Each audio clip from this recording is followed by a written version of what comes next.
नारायण मूर्ति के विचार पर छिड़ी बड़ी बहस। हफ्ते में 70 घंटे काम पर विचार अलग अलग। लोग पीएम मोदी के देने लगे उदाहरण। आप मोदी की तरह काम के लिए कर सकते हैं जतन।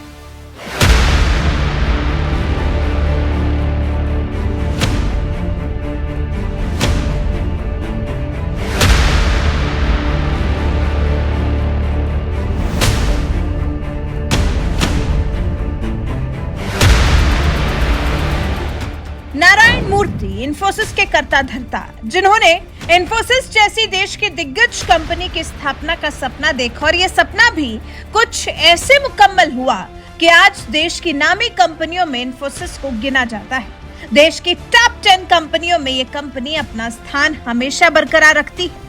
अब जब इंफोसिस यहाँ तक पहुंची है तो निश्चित ही है कि इसके पीछे नारायण मूर्ति और उनके साथियों ने उस हिसाब की मेहनत भी की होगी जो आज कंपनी देश की दिग्गज कंपनियों में शुमार है। इस मेहनत पर नारायण मूर्ति का तर्क है कि देश के युवा को एक हफ्ते में अमूमन 70 घंटे काम करना चाहिए। जी 70 घंटे। अब इस 70 घंटे पर नई बहस छिड़ चुकी है। इस 70 घंटे पर जैसे ये देश बट सा गया है। कोई तो नारायण मूर्ति की बात का समर्थन कर रहा है तो कोई इसे शोषण करार दे रहा है। यह उन कंपनियों को बढ़ावा देने जैसा है जो एम्प्लॉइज को 8 से 9 घंटे बोलकर 10-10 या 11-11 घंटे काम करवाती है। देश के कई दिग्गजों की भी इस पर अलग ही राय देखने को मिली है। दिग्गज कारोबारी ओला कैब्स के सीईओ भाविश अग्रवाल ने नारायण मूर्ति के विचारों से सहमति जताई है। उनका मानना है कि ये समय कम काम करने और मनोरंजन करने का नहीं है, बल्कि ऐसा लम्हा है जब हम कुछ ऐसा करें जो विभिन्न देशों ने कई पीढ़ियों में बनाया है। हम एक पीढ़ी में वो सब कुछ हासिल कर सके। वहीं जेएसडब्ल्यू ग्रुप के चेयरमैन सज्जन जिंदल भी यहाँ नारायण मूर्ति के विचार से सहमत ही दिखाई दिए। उन्होंने तो प्रधानमंत्री नरेंद्र मोदी का ही उदाहरण दे दिया कि हमारे प्रधानमंत्री नरेंद्र मोदी रोजाना 14 से 16 घंटे काम करते हैं। मेरे पिता सप्ताह में 7 दिन और रोजाना 12 से 14 घंटे काम करते हैं। मैं हर दिन 10 से 12 घंटे काम करता हूँ। सज्जन जिंदल का मानना है कि हमें अपने काम और राष्ट्र निर्माण में जुनून तलाशना होगा। बिल्कुल, काम के लिए जुनून होना अच्छी बात है, लेकिन इस जुनून में एक हफ्ते में 70 घंटे काम करना क्या अपने शरीर के साथ नाइंसाफी है? चलिए इस गणित को समझते हैं। 70 घंटे काम करने का क्या गणित होता है? हफ्ते में बिना छुट्टी लिए 7 दिन अगर कोई व्यक्ति काम करता है तो 10 घंटे प्रतिदिन काम करना होगा। हफ्ते में एक छुट्टी लेकर अगर कोई व्यक्ति 6 दिन काम करता है तो उसे प्रतिदिन 12 घंटे काम करना होगा। और हफ्ते में 2 दिन छुट्टी लेकर अगर कोई व्यक्ति 5 दिन काम करता है तो उसे एक दिन में 14 घंटे काम करना होगा। और अगर फैक्ट्रीज एक्ट 1948 की माने तो नियमों के अनुसार हफ्ते में 48 घंटे से ज्यादा काम करने की अनुमति नहीं है।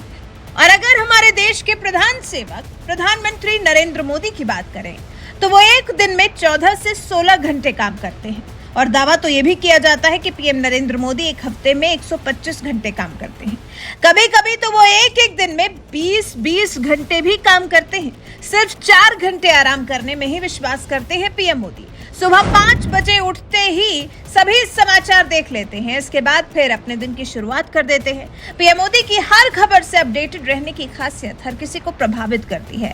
विदेश तक में पीएम मोदी की इस खासियत की तारीफ होती है। वो इसलिए क्योंकि पीएम मोदी हर दिन करीब 20 घंटे तो काम में ही निकाल देते हैं, लोगों के बीच निकाल देते हैं।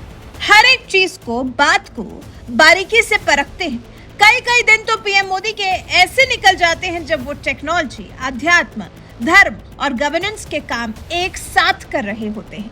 शायद नारायण मूर्ति ने भी पीएम मोदी को ही देखकर या फिर अपने जीवन के स्ट्रगल को देखते हुए 70 घंटे काम करने वाली बात कही होगी। वैसे चलिए विस्तार से जानते हैं कि इंफोसिस के मालिक नारायण मूर्ति ने आखिर 70 घंटे वाली बात क्या कही थी। नारायण मूर्ति ने कहा था, जब देश का युवा हफ्ते में 70 घंटे काम करेगा तभी भारत अन्य अर्थव्यवस्थाओं के साथ कंपटीशन कर सकेगा। मौजूदा समय में भारत की वर्क प्रोडक्टिविटी दुनिया में सबसे कम है, जबकि हमारा सबसे ज्यादा मुकाबला चीन से है और इसलिए युवाओं को अतिरिक्त घंटे काम करना होगा, जैसा कि द्वितीय विश्व युद्ध के बाद जापान और जर्मनी ने किया था। वैसे आप नारायण मूर्ति की इस बात से कितने सहमत हैं? क्या सच में भारत के युवाओं को हफ्ते में 70 घंटे काम करना होगा या करना चाहिए? आपकी इस बारे में राय हमें कमेंट कर जरूर बताएं। साथ ही हमारे चैनल को सब्सक्राइब कर बेल आइकन दबाना बिल्कुल ना भूलें।